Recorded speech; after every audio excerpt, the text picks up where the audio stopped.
नमस्कार दोस्तों, मैं कृष्ण मोहन एक बार फिर आप सब लोगों के सामने। और आज की इस वीडियो में हम डिस्कशन करेंगे कैसे हरियाणा सरकार का विश्वास कम हो गया है और क्यों मुख्य राज्य चुनाव आयुक्त को सामने आके अपना स्पष्टीकरण देना पड़ा।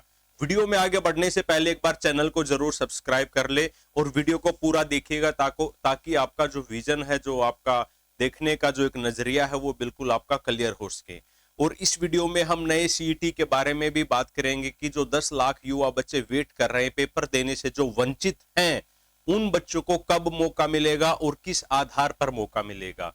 देखिएगा, जैसे ही अभी आचार संहिता लागू हुई 16 अगस्त को, तो उसी दिन रात को हरियाणा सरकार के द्वारा, या फिर यूं कहें कि एचएसएससी के द्वारा 6111 पदों के लिए एडवर्टाइजमेंट निकाला गया। और बहुत सारे शेड्यूल्स तो पहले ही जारी कर दिया गया था, एचपीएससी का भी और एचएसएससी का भी।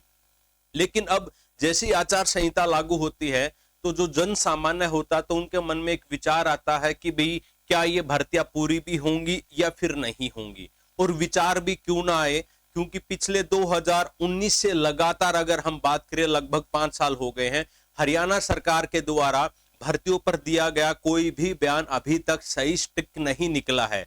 न ही एचएसएससी कमीशन आयोग के द्वारा दिया गया बयान बिल्कुल सही निकला है। इससे पहले खत्री साहब थे तो उनको तो आप जानते ही हैं, क्योंकि उन्होंने किस प्रकार से हरियाणा के बच्चों को हर दिन एक नया लॉलीपॉप देके ये कह दिया गया कि अब ये होगा, नेक्स्ट वीक ये होगा, अगले महीने ये होगा। लेकिन 5 साल तक बच्चा कबूतर की तरह वेट करता रहा। अब बात करेंगे कि भी जैसे ही ये इतनी सारी शेड्यूल्स निकाल दिए गए हैं, इतनी सारी भर्तियां निकाल दी गई हैं, तो क्या ये भर्तियां पूरी भी हो सकती हैं? नहीं हो सकती। कमीशन के जो चेयरमैन हैं उन्होंने इंटरव्यू दिया, लेकिन लोगों को विश्वास नहीं हुआ। फिर भी वही धारणा बनी हुई है। सेम आपका हरियाणा सरकार के जो अभी मुख्य जो हैं आपके नायब सिंह, तो उनके द्वारा जो बयान दिया गया वो भी, उसके ऊपर भी विश्वास नहीं हुआ।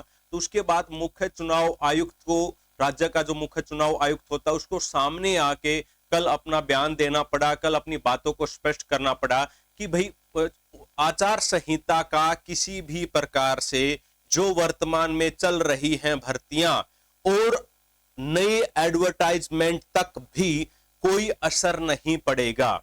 मींस भर्तियां पूरी हो सकती हैं अगर राज्य सरकार या आयोग चाहेगा तो।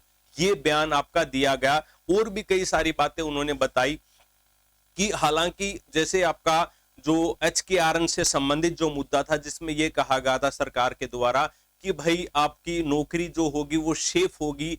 अब वो जो कैबिनेट का जो फैसला है वो भी मुख्य चुनाव आयुक्त तक अभी तक नहीं पहुंचा है।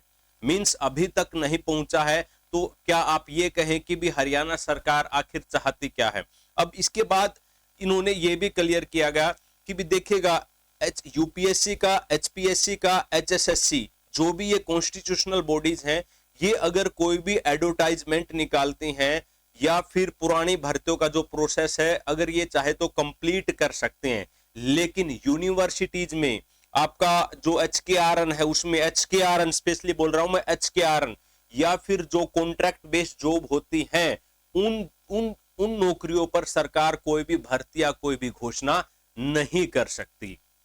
तो ये एक बहुत बड़ा मुद्दा है कि भी जब सरकार के ऊपर से ही विश्वास कम हो जाए और चुनाव आयोग को सामने आके बताना पड़े, नहीं भाई ये है। अब ये ऐसा इसलिए हुआ है क्योंकि अभी तक इनके द्वारा कही गई कोई भी बात संपूर्ण नहीं निकली है।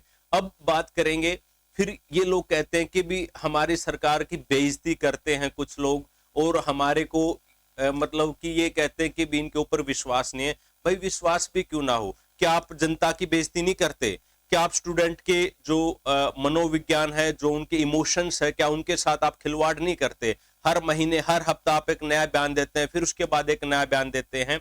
तो सरकार को यह भी सोचना चाहिए। उसके बाद हम डिस्कशन करेंगे कि भी जो 10 लाख बच्चे हैं जो सीईटी देने से वंचित रह गए, अब उसके ऊपर क्या बयान आया है? तो उसके ऊपर यह आया कि भी कोर्ट ने यह कहा था कि 8 हफ्तों के अंदर अंदर आपको नया सीईटी लेना होगा। बच्चों ने तैयारी करना शुरू कर दिया और 1 महीना हो भी गया तैयारी करते हुए। लेकिन उसके बाद कोर्ट के कहने के बाद कमीशन के द्वारा एक रिक्वेस्ट किया गया कोर्ट से कि भी अभी हम साथ नहीं ले पाएंगे और ये पेपर हम अक्टूबर से दिसंबर के बीच में लेंगे। इसी दौरान आचार संहिता लागू हो जाती है और नए चुनाव की घोषणा हो जाती है। तो अब आज के अखबार में लिखा हुआ है कि भी नवंबर में नया सीईटी होगा। दूसरी बात, इस बार सीईटी एनटीए के द्वारा नहीं लिया जाएगा। तीसरी बात, एचएसएससी ने अभी से तैयारी शुरू कर दी है।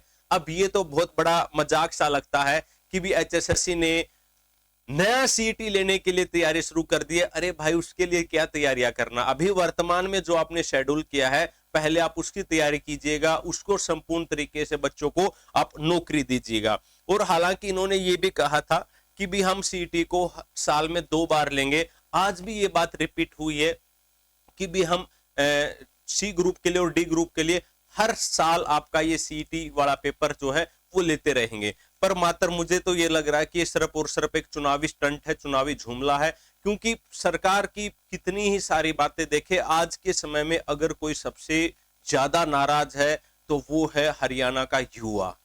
क्योंकि एक तो एचकेआरएन का जो मामला है वो एक जहर की तरह है, क्योंकि उसमें आपको सर्टेनिटी नहीं है अभी तक की। हालांकि सरकार कह रहे कि हम सर्टेन करेंगे आपकी जॉब को, लेकिन अभी तक एक 18 से 20 हजार में एक युवा पूरा टाइम अपना डेडिकेटेड होकर उस जॉब को देता है, और जो जवानी जिसको हम बोलते हैं वो आपका निकल जाएगी। फिर उसके बाद वो कहाँ करेगा, ना तो अपना कोई ना बिजनेस शुरू कर सकता है और ना ही अन्य सरकारी नौकरियों की वो तैयारी कर सकता है। अब आपको बताना है कि भी क्या आपको विश्वास होता है कि भी ये भर्ती कंप्लीट हो पाएंगी या नहीं। मुझे तो ऐसा लग रहा है कि भी कुछ भर्तियां हो सकती हैं, नहीं तो ये प्रोसेस ऐसे रहेगा कि अगर सरकार आ गए तो आपकी भर्तियां कंप्लीट होंगी।